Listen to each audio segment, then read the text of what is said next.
اسے دفنا کر آیا تھا، غمگین تھا، خود کو ملامت کر رہا تھا کہ میں نے انجانے میں اپنے ہاتھوں سے اپنے نومولود بچے کی جان لے لی، اور تم نے مجھے سمجھنے کی بجائے، میرا غم بانٹنے کی بجائے مجھے اکیلا چھوڑ دیا۔ بتاؤ کس کس کا غم منایا اکیلے میں؟ سب نے اپنا اپنا سوچا، کسی نے یہ نہیں سوچا میرے دل پر کیا گزرتی ہے، میں کیا چاہتا ہوں، میرا دل کیا چاہتا ہے۔ ہر انسان نے مجھے اپنی مرضی سے چلانا چاہا، جیسے میں انسانوں کے ہاتھوں کی کٹ پتلی ہوں۔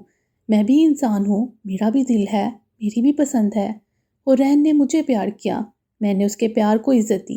اور تم چاہتی تو جب میں سچ پوچھا تھا مجھے بتا سکتی سب، مگر نہیں، تمہیں تو اپنے پیار کا امتحان لینا تھا کہ وہ تم پر یقین رکھتا ہے یا نہیں۔ لے لیا امتحان، ہو گئی تسلی۔ ہمیشہ جو تم نے چاہا میں نے وہی کیا، مگر اب سے جو میں کہوں گا تم دونوں وہی کرو گی۔ بہت ڈیل دی تم دونوں کو، اور بہت اٹھا لیا ناجائز فائدہ تم دونوں نے میرا۔ اب سے وہی ہوگا جو میں کہوں گا، سمجھی تم؟ نہیں پیار مجھے تم دونوں میں سے کسی سے، وہ تلخ لہجے میں داڑا۔ کیوں، کیا کوئی تیسری ڈھونڈ لی ہے؟ کہیں وہ پڑکٹی کبوتری تانیہ تو نہیں؟ آن فاطمہ نے گمبھیر ماحول میں چھائی ہوئی تلخی کو دور کرنے کے لیے شرارت بڑے انداز میں کہا۔ اگر یہ جوک تھا تو بہت ہی واہیات تھا، وہ سرد مہری سے بولا۔ آن اس کا بدلتا ہوا روپ دیکھ کر رہ گئی۔ اکبر آن فاطمہ کو گھر واپس لایا تو سب اسے اچھے سے ملے۔ جنت گیلانی، شبنم گیلانی نے اسے خوب پیار کیا۔ انیکا گیلانی جو اس سے پہلے ناروا سلوک روا رکھے ہوئے رہتی تھی جب سے اس نے حورین کو اپنا بیٹا سونپا تھا، انیکا گیلانی کی نظروں میں اس کی قدر و منزلت بڑھ گئی تھی۔ اب انہوں نے بھی اسے نارمل انداز میں بلانا شروع کر دیا تھا، جبکہ حورین بھی آن فاطمہ سے اچھے سے ملی اور اسے اظہار افسوس کیا۔ اسے لگا تھا کہ اس حادثے میں آن فاطمہ کا بچہ اللہ کو پیارا ہو گیا تھا، اس لیے بس تب سے اکبر ہمہ وقت سنجیدہ رہنے لگا اور اپنے من کی کرتا۔ 20 سال گزار دیے ہیں۔ حورین کے بچے علی اکبر اور قرۃ العین ہیں، جبکہ آن فاطمہ کے 2 جڑواں بچے حیدر اور عائشہ ہیں۔ آرزو کی ماں صوبیہ فوت ہو چکی ہے، اس لیے وہ بھی گیلانی ہاؤس میں رہتی ہے۔ بابا، اکبر کو گھر میں داخل ہوتے دیکھ عائشہ اور قرۃ العین دونوں بھاگ کر اسے گلے لگیں۔ کیسی ہیں میری پرنسس؟ اکبر نے اپنے بازوؤں کے گھیرے میں ان دونوں کو لیتے ہوئے خوشی سے لبریز لہجے میں پوچھا۔ ہمارے بابا آ گئے ہیں، اب تو ایک دم فٹ ہو جائیں گے۔ عائشہ اکبر کے ساتھ ساتھ چلتے ہوئے اندر آ رہی تھی۔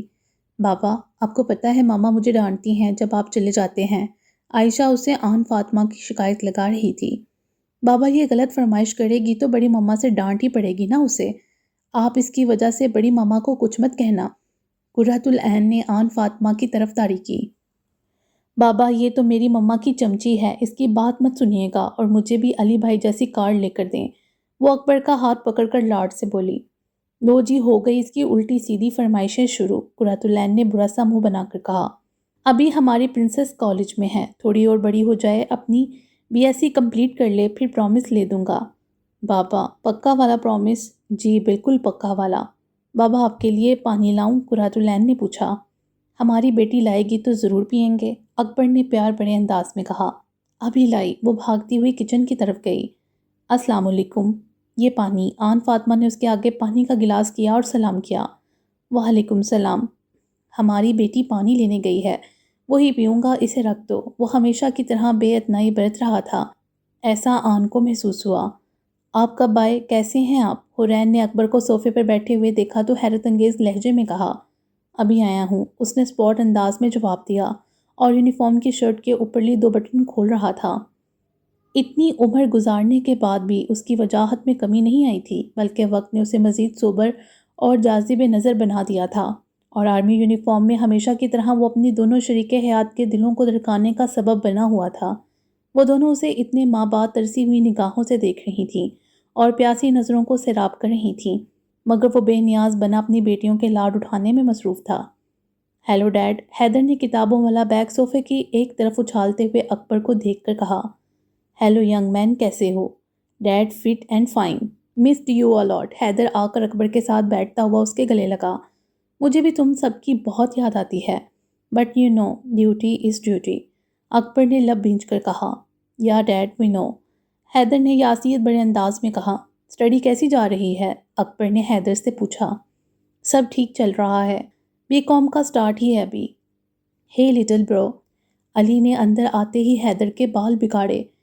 کیا برو، کتنی مرتبہ کہا ہے میرے بالوں کو مت چھیڑا کرو، حیدر نے غصہ دکھاتے ہوئے کہا۔ وہ جب بھی اپنے بال جیل سے سیٹ کرتا علی جان بوجھ کر بگاڑ دیتا۔ السلام علیکم مائی ہینڈسم ڈیڈ، علی نے اکبر کو دور کھڑے ہوئے ہی 2 انگلیاں کنپٹی پر رکھ کر ایک سٹائل سے سلام کیا۔ وعلیکم السلام، کہاں کی تیاری ہے برخوردار؟ علی کو نقص تیار دیکھ کر اکبر نے سوال کیا۔ ڈیڈ کچھ نوٹس تیار کرنے ہیں لاسٹ سیمسٹر کے لیے، ایک دوست کی طرف جا رہا ہوں، شام تک آ جاؤں گا۔ اکبر آپ اسے سمجھاتے کیوں نہیں؟ یہ آدھی آدھی رات تک باہر رہتا ہے، اس کے گھر آنے جانے کا کوئی وقت نہیں، حرین نے اس کی شکایت لگائی۔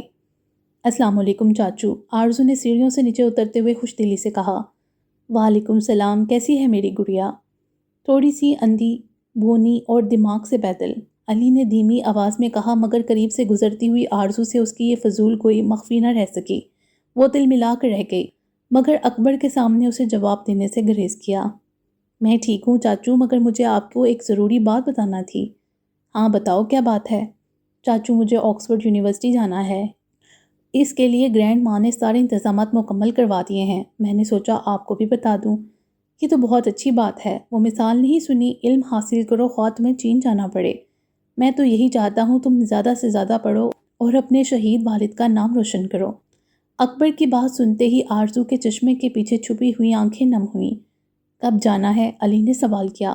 کل شام کی فلائٹ ہے، آرزو نے اس کی طرف دیکھ کر جواب دینے کی بجائے اکبر کی طرف دیکھ کر کہا۔ کمرے میں آنے کا دل نہیں تھا یا جان بوجھ کر دیر سے آئے؟ حرین کے لبوں سے شکوہ پسلا اکبر کو رات گئے کمرے میں آتے ہوئے دیکھ کر۔ اکبر نے پینٹ کی پاکٹ سے موبائل اور والیٹ نکال کر ایک طرف رکھا تو حرین چلتی ہوئی اس کے قریب آئی۔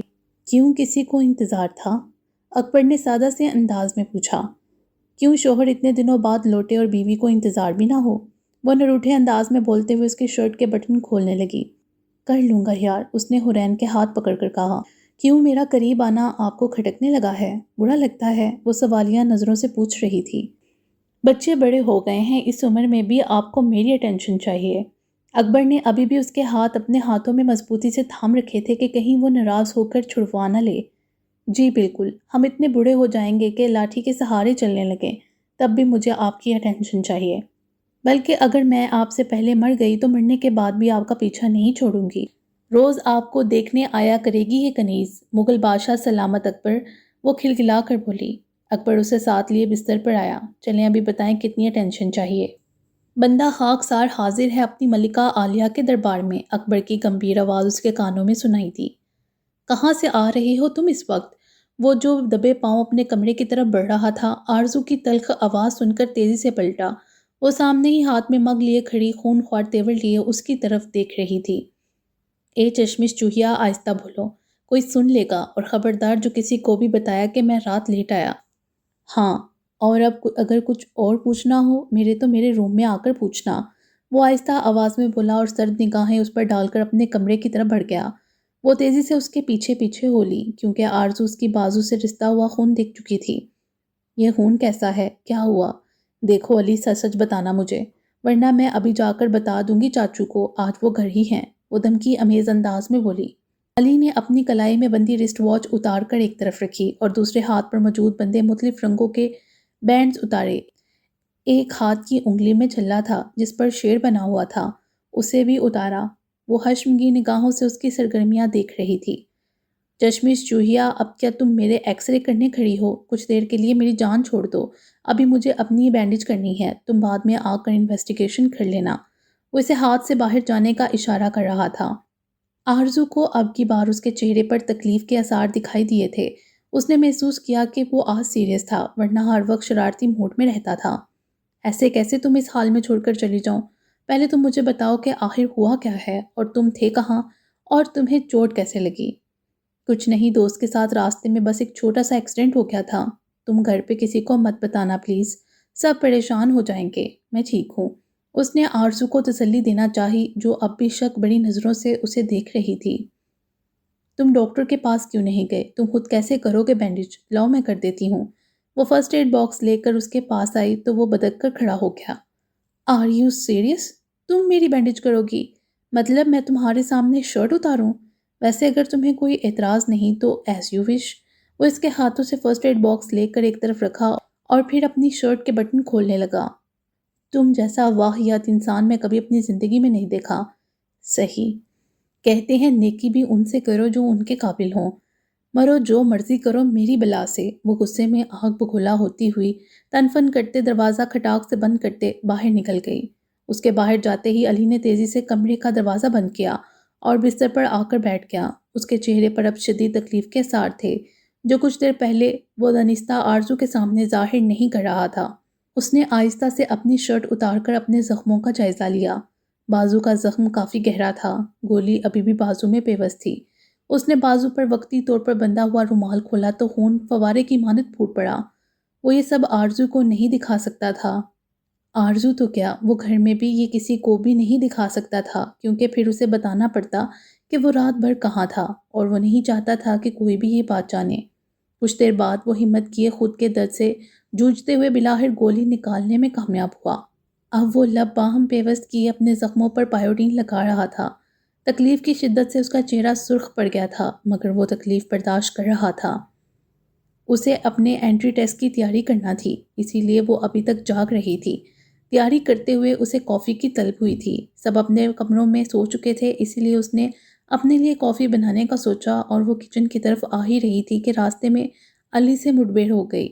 اب وہ اس کے کمرے سے نکل کر کچن میں آئی اور مگ اٹھایا اور اس میں کافی پاؤڈر ڈالا اور کافی بیٹ کرنے لگی۔ وائٹ شارٹ شرٹ اور بلیک کیپری میں اس کی گوری رنگت دمک رہی تھی۔ گلے میں بے توجہی سے پڑا سفید اور سیاہ امتزاج کا دوپٹہ جھول رہا تھا اور اپنے گھنگریالے بالوں کو کیچر میں مقید کیا ہوا تھا۔ اس کے باوجود کچھ آوارہ لیٹیں چہرے کو بوسہ کر رہی تھیں۔ وہ جو سمجھ رہا تھا کہ آرزو بھی واپس جا کر سو گئی ہوگی، مگر کچن سے آتی آوازوں سے فوراً متوجہ ہوتا۔ کچن کی طرف آیا تو آرزو کو بہت مگن انداز میں کافی بیٹ کرتے ہوئے دیکھا۔ لبوں پر مسکراہٹ آ کر مدروم ہوئی تھی۔ وہ فریج کھولے کچھ ڈھونڈ رہی تھی۔ اس نے ہلکے سے کچن کا دروازہ نوک کیا۔ وہ جو فریج میں دودھ ڈھونڈ رہی تھی فوراً پلٹی۔ ایک لمحے کے لیے دل خوف سے دھڑکا تھا، پھر سامنے کھڑے علی کو دیکھ کر ایک ہاتھ دل پر رکھے سکون کا سانس بڑھا۔ شاید میں نے تمہیں ڈرا دیا۔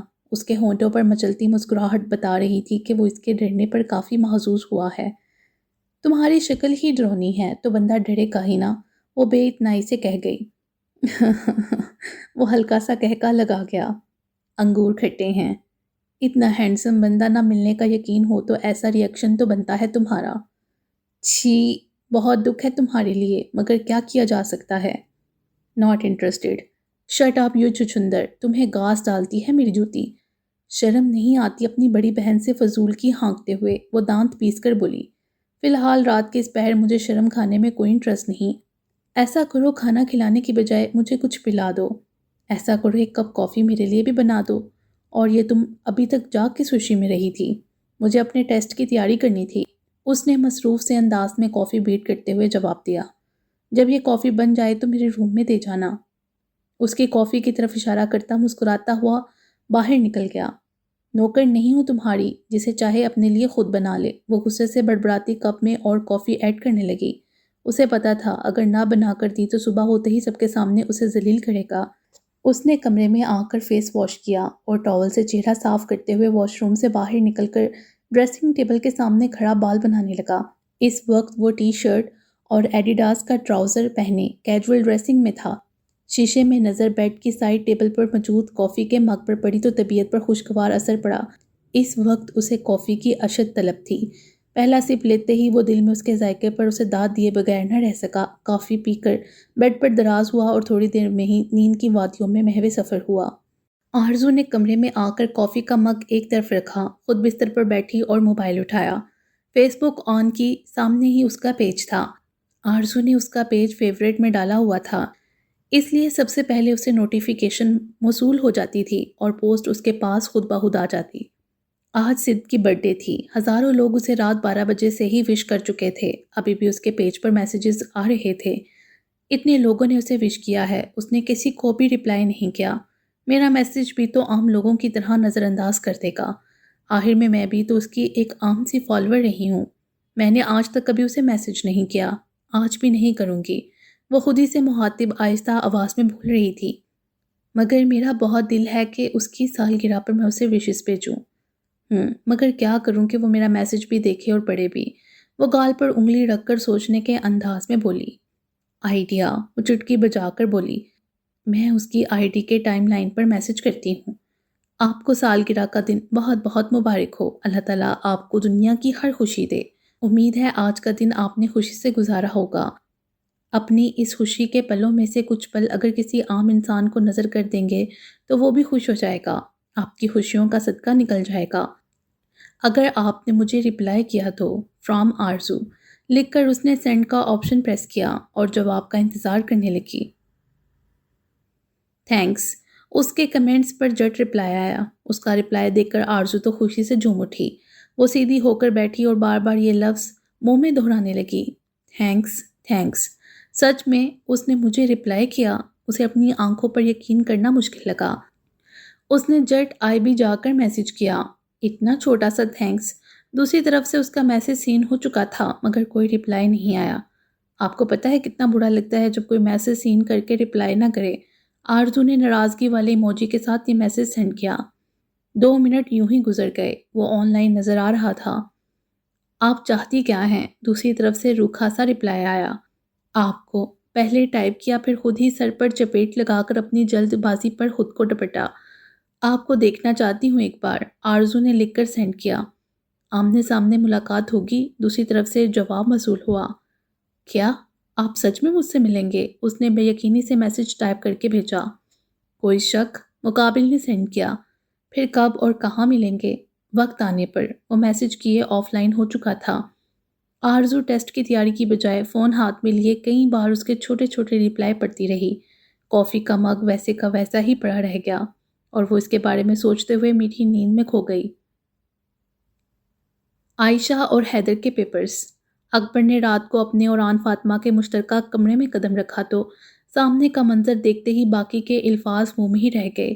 آن فاطمہ جو ہر وقت سادہ سے کپڑوں میں سر پر ہمہ وقت دوپٹہ لیے ہوتی، وہ آج نائٹی میں ملبوس لبوں پر لپسٹک لگائے آئینے کے سامنے کھڑی اپنے سنہری بالوں کو سلجھا رہی تھی۔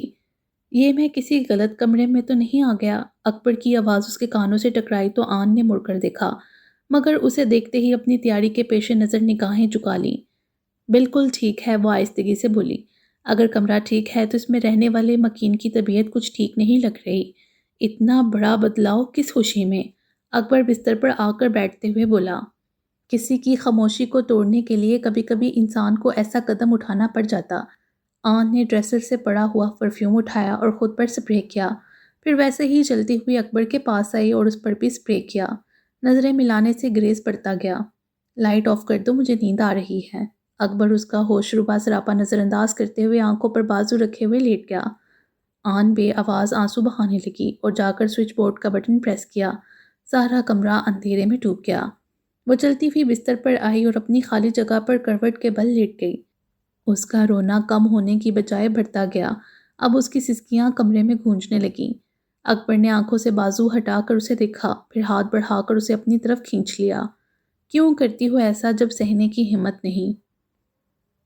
آپ مجھ سے بات کریں، مجھ پر غصہ ہوں، جو جی میں آئے وہ کہیں، مگر پلیز مجھے یوں خاموشی کی مار مت مارا کریں۔ اگر کچھ دیر اور آپ ناراض رہتے تو قسم سے میں نے ختم ہو جانا تھا، وہ روندی ہوئی آواز میں بولی۔ آج تو آپ نے اچھے بھلے شریف آدمی کو بھٹکانے میں کوئی کسر نہیں چھوڑی، اکبر نے اس کے کان کے قریب جاتے ہوئے خمار زدہ آواز میں کہا۔ پتہ ہے مجھے کتنے شریف ہیں آپ۔ اچھا جی بتائیں، کیا بے شرمی کی میں نے؟ پتہ نہیں، میں ابھی چینج کر کے آئی۔ آن نے اس کے پاس سے اٹھنا چاہا۔ اس کی ضرورت نہیں، اب منانا ہے تو پوری طرح مناؤ۔ عائشہ اٹھ بھی جاؤ، دیکھو نا کتنا وقت ہو گیا ہے، روز تمہاری وجہ سے میں کالج سے لیٹ ہو جاتی ہوں۔ بس بھی کرو یار، اتنا سو کیسے لیتی ہو؟ قرۃ العین سوئی ہوئی عائشہ کے پاس جا کر اس کو اٹھاتے ہوئے بولی تھی جو اس کے اتنے بار اٹھانے پر بھی نہیں اٹھ رہی تھی۔ یار قرۃ سونے دو نا تھوڑی دیر اور پلیز، وہ نیند سے بوجھل آواز میں بولی۔ عائشہ تم اٹھ رہی ہو یا نہیں؟ ورنہ میں جو اب کروں گی نا یقیناً تمہیں بالکل اچھا نہیں لگے گا۔ یہ پانی سے بڑا ہوا جگ تم پر انڈھیل دوں گی۔ اس بار قرۃ العین نے اس کے اوپر سے کمفرٹر ہٹایا اور اس کو وارننگ دینے والے انداز میں بولی تھی۔ یار کیا پریشانی ہے تمہیں؟ کبھی تو مجھے سکون سے سونے دیا کرو، ابھی تو میری آنکھ لگی تھی اور تم شروع ہو گئی۔ اٹھ جاؤ اٹھ جاؤ۔ عائشہ جھنجھلا کر اٹھ بیٹھی تھی اور سخت نظروں سے اس کو گھورا تھا۔ خود تو تمہیں نیند آتی نہیں اور مجھے سونے نہیں دیتی، عائشہ کمر پر ہاتھ رکھ کر لڑاکا انداز میں بولی۔ ویسے تمہاری اطلاع کے لیے عرض ہے، آج آرزو آپی جا رہی ہیں اور اس وجہ سے ہم آج کالج سے آف کرنے والے ہیں۔ میرا آج ایک امپورٹنٹ ٹیسٹ ہے، میں چھٹی نہیں کرنے والی، قرۃ العین نے چلا کر کہا۔ ایک دن چھٹی کر لینے سے کوئی فرق نہیں پڑے گا، سو کر لو نا یار، عائشہ اسے منانے لگی، کہیں اس کی وجہ سے اسے بھی کالج نہ جانا پڑ جائے۔ اچھا ٹھیک ہے، کہہ تو تم ٹھیک رہی ہو، چھٹی کر لیتے ہیں، کہیں آرزو آپی ناراض نہ ہو جائیں کہ ہم نے انہیں ٹھیک سے الوداع بھی نہیں کیا۔ قرۃ العین نے کہا تو عائشہ کی چھٹی کے نام پر بانچیں کھل گئیں۔ قرت، میں فریش ہو کر آتی ہوں، پلیز میرے بال بنا دینا، وہ لاڈ سے بولی۔ اچھا بنا دیتی ہوں، مگر جلدی آنا، واش روم میں کہیں سو مت جانا، قرۃ العین نے اسے پیچھے سے ہانک لگائی۔ عائشہ اور قرۃ العین ایک ہی روم شیئر کرتی تھیں اور ایک ہی کالج میں پڑھتی تھیں۔ قرۃ العین اس سے 1 سال بڑی تھی، اس لیے اس سے 1 سیمسٹر آگے تھی۔ سوتیلی بہنیں ہونے کے باوجود بھی ان میں سگی بہنوں سے بھی بڑھ کر پیار تھا۔ گڈ مارننگ، آرزو نے صبح اٹھتے ہی اپنے موبائل سے اسے میسج ٹائپ کیے بھیجا۔ پھر کوئی رپلائی نہ پا کر مایوسی سے وہ تیار ہونے چل دی۔ جب تیار ہو کر باہر آئی تو موبائل پر نظر ڈالی، کوئی نوٹیفیکیشن آیا ہوا تھا، اس کی آنکھوں میں چمک آئی۔ اوہ شٹ، واچ تو اندر ہی بھول آئی۔ واپس واش روم میں گئی واچ لینے۔ علی جو اسے جلدی آنے کا کہنے کے لیے اس کے روم میں آیا تھا، سامنے پڑے ہوئے موبائل کی اسکرین روشن دیکھی۔ اس نے موبائل اٹھا کر دیکھا تو کوئی بھی لاک نہیں لگا۔ نوٹیفیکیشن اوپن کی۔ کتنی دیر وہ یوں ہی دیکھتا رہا، جب وہ یکدم ٹھٹکا تھا۔ ایک عجیب سا تاثر اس کی آنکھوں سمیت دل میں ابھرا تھا، اور جیسے جیسے اس نے پوری چیٹنگ پڑھی، علی اکبر کا دماغ چکرا کر رہ گیا۔ اس کی سرخ انگارہ آنکھیں لہو چھلکا رہی تھیں۔ واش روم سے نکلتی ہوئی آرزو اسے اپنے موبائل کو پکڑے دیکھ ایک پل کے لیے اس کا چہرہ زرد پڑ گیا۔ وہ تیر کی تیزی سے اس کی جانب لپکی، مگر اسے پہنچنے میں بہت دیر ہو چکی تھی۔ علی نے لال بہو کا چہرہ لیے اس کی طرف دیکھا۔ اس سے پہلے کہ وہ اپنا ضبط کھو دیتا، اس نے اپنی مٹھیاں بھینچ کر خود کو نارمل کیا۔ جاتے وقت وہ کوئی بھی بدمزگی پیدا نہیں کرنا چاہتا تھا۔ اس سے اس ٹاپک پر پھر کبھی بات کرنے کا سوچتے ہوئے وہ اس کا موبائل بستر پر اچھال گیا۔ آرزو خاموش کھڑی اس کے چہرے کے اتار چڑھاؤ دیکھ رہی تھی۔ جلدی نیچے آؤ، تمہیں ایئرپورٹ چھوڑ کر مجھے بھی ضروری کام سے جانا ہے۔ اس کی برف سی سرد آواز نے اسے چونک جانے پہ مجبور کیا۔ بڑا آیا، اپنا غصہ اپنے پاس رکھو، وہ ناک سکوڑ کر بولی۔ وہ جو باہر نکل رہا تھا اس کی بات سن کر پلٹا۔ وقت رہتے ہی سنبھل جاؤ۔ علی نے ایک تفصیلی نظر اس پر ڈالی، جو جینز اور شارٹ شرٹ پہن کر گلے میں سکارف لیے ہوئے تھی۔ بیرون ملک ابھی پہنچی نہیں، وہاں کے چال چلن ابھی سے اپنا لیے؟ صد افسوس، تم جیسے لوگ ہوتے ہی غدار ہیں، جو اپنے ملک کو باہر ریپرزینٹ کرنے کی بجائے ان کے رنگ میں ڈل جاتے ہیں۔ گھر والوں کو تو میری اس ڈریسنگ سے کوئی مسئلہ نہیں، تو تمہیں کیا تکلیف ہے؟ فار یور کائنڈ انفارمیشن، میں بھی اسی گھر کا فرد ہوں۔ Anyway, do what you want to do, وہ بے نیازی سے کہتے ہوئے باہر نکل گیا۔ آرزو اپنا بیگ لیے باہر نکلی، جہاں سب اس کے منتظر تھے۔ سب سے پہلے جنت گیلانی اور انیکا نے اس کے سر پر دست شفقت رکھا، پھر عیسیٰ اور موسیٰ گیلانی نے۔ حرین اور آن فاطمہ سے ملنے کے بعد وہ اکبر کے پاس آئی تو اکبر نے بھی اسے پیار دیا۔ آپ میرے لیے آپ باہر سے کیا لائیں گی؟ عائشہ نے فرمائش کی۔ جو تم کہو۔ آپ بھی ایسا کرنا، آپ میرے لیے نا وہاں سے میک اپ کٹ لانا، وہ جس میں بلیک اسموکی میک اپ ہوتا ہے، مجھے وہ کرنا ہے آپ کی شادی پہ۔ میک اپ والی بات تو ٹھیک ہے، مگر شادی والی بات کی تو میک اپ کینسل، آرزو مسکرا کر بولی۔ حیدر تمہیں کچھ چاہیے؟ وہ جو خاموشی سے کھڑا تھا، آرزو نے اس سے پوچھا۔ نو آپیہ، بس اپنا خیال رکھیے گا، have a safe journey. Thanks Haider, airport وقت پر پہنچنا ہے یا میں جاؤں؟ علی نے اپنی رسٹ واچ دیکھ کر سخت آواز میں کہا۔ آرزو نے اسے چشمے کی اوٹ سے گھور کر دیکھا اور سب کو خدا حافظ کہتے ہوئے اس کے پیچھے باہر آئی۔ علی نے گاڑی سٹارٹ کی اور پھر وہ دونوں ایئرپورٹ کی طرف روانہ ہوئے۔ سارا راستہ خاموشی سے گزر گیا۔ علی اس کا بیگ اٹھائے اندر آیا۔ آرزو کا سامان چیکنگ کے لیے چلا گیا۔ اے چشمش، یہ لو، اس نے ایک چین اس کی طرف بڑھائی۔ یہ کیا ہے؟ آرزو نے جانچتی ہوئی نظروں سے دیکھا۔ یہ گرینڈ مام نے دی تھی کہ تمہیں دے دوں۔ اگر انہوں نے دینی تھی تو خود مجھے دیتی، تمہیں کیوں دی مجھے دینے کو؟ وہ ابرو چکا کر پوچھ رہی تھی۔ لینی ہے تو لو، ورنہ تمہاری مرضی، اس نے لاپرواہی سے کہا اور چین واپس پاکٹ میں رکھنے ہی لگا تھا کہ اچھا لاؤ دو، اس نے ہاتھ آگے کیا۔ یہ میرا کلچ پکڑو، آرزو نے اس کے ہاتھ میں اپنا کلچ پکڑایا اور خود اس کے ہاتھ سے چین لے کر گلے میں پہننے لگی۔ اے چشمش، اب تم کچھ زیادہ ہی اوور ہو گئی ہو، یہ کیا بےہودگی ہے کلچ میرے ہاتھ میں پکڑانے کی؟ 100 لڑکیاں میری طرف دیکھ رہی ہیں، ایک تو تمہیں ساتھ دیکھ کر منہ پھیر کر چلی اور باقی تمہارا کلچ پکڑ کر مجھے جوڑوں کا غلام سمجھ رہی ہیں۔ پکڑاؤ مرو۔ تم اور تمہاری فضول لڑکیاں جن کے پاس تم جیسے وجیر لوفر کو دیکھنے کے علاوہ اور کوئی کام نہیں، وہ جھل کر بولی۔ اس کے نام کی اناؤنسمنٹ ہونے لگی تو وہ جاتے ہوئے ایک نظر علی پر ڈال کر اندر کی طرف بڑھ گئی، پھر علی اکبر اسے چھوڑ کر باہر آ گیا۔ باقی انشاءاللہ اگلی ویڈیو میں۔ امید ہے آپ کو یہ ویڈیو پسند آئی ہوگی۔ ہمارے چینل کو سبسکرائب کریں اور بیل آئیکن کو پریس کر دیں ہمارے چینل کی لیٹسٹ اپڈیٹس حاصل کرنے کے لیے۔ شکریہ۔